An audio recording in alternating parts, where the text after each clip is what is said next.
Puri Jagannadh. It's not just a name, it's a brand. Pokiri లాంటి industry hit ఇచ్చిన ఈ fire brand కి ఇప్పుడు కొంతకాలంగా సరైన సినిమాలు పడట్లే. కొన్ని ఇంటర్వ్యూస్ లో మన హీరోలు హిట్స్ లేకపోతే ఎలా బిహేవ్ చేస్తారని కూడా చెప్పారు. అవన్నీ పక్కన పెడితే అసలు ఒకప్పుడు power star Badri, mass Maharaj idiot and అమ్మా నాన్న తమిళమ్మాయి, సూపర్ స్టార్ పోకిరి, ఇలా మన హీరోస్ కి క్రేజీ మ్యానరిజమ్స్ క్రియేట్ చేసి ఒక స్ట్రాంగ్ ఇంపాక్ట్ అయితే క్రియేట్ చేశారు. నువ్వు నందా అయితే నేను బద్రీనాథ్ అన్నా, ఏ కమిషనర్ కూతుర్లకి మొగులు రారా అన్నా, ఎవడు కొడితే దిమ్మ తిరిగి మైండ్ బ్లాక్ అయ్యిద్దో అని మీరు చూపించిన, ఇంకా ఇలా చెప్పుకుంటూ పోతే చాలా వన్ లైనర్స్ డైలాగ్స్ తో అలా మన అభిమానుల గుండెల్లో అలా బలంగా నాటుకుపోయేలా చేశారు. అసలు మీరు ఎందుకు సందీప్ రెడ్డి వంగ యానిమల్ పార్క్ లాగా పూరి పార్కో లేక పూరి వైల్డ్ శాంచురీ తీయకూడదండి. Waiting for your wild come back. మొన్న ఇస్మార్ట్ శంకర్ తో కొంచెం పైకి లేచారు అండ్ ఇప్పుడు డబుల్ ఇస్మార్ట్ తో డబుల్ స్పీడ్ తో రావాలన్నమాట.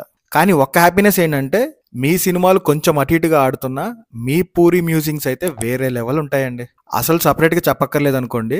బాలకృష్ణ గారి అన్స్టాపుల్ వల్ల ఆయనని మనకి ఎంత దగ్గర చేసిందో అలాగే పూరి మ్యూజిక్స్ తో పూరి జగన్నాథ్ గారిని కూడా మనకి అలా ఇంకా దగ్గర చేసింది. థాట్ ప్రొవోకింగ్ గా, మోటివేషనల్ అండ్ ఇన్స్పిరేషన్ గా ఉంటాయి మీ కొన్ని మ్యూజిక్స్ అయితే. ఇక ఫైనల్ గా చెప్పొచ్చేది ఏంటంటే ఈ బర్త్డే తర్వాత మీ నెక్స్ట్ బర్త్డేకి మీరు మళ్ళీ ఇదివరకటి పూరి జగన్నాథ్ లాగా మేము చూడాలని కోరుకుంటున్నాం. Hope for your strong comeback. By the way, happy birthday to the original gang star of mass commercial cinema and wish you to celebrate many more healthy and happy birthdays.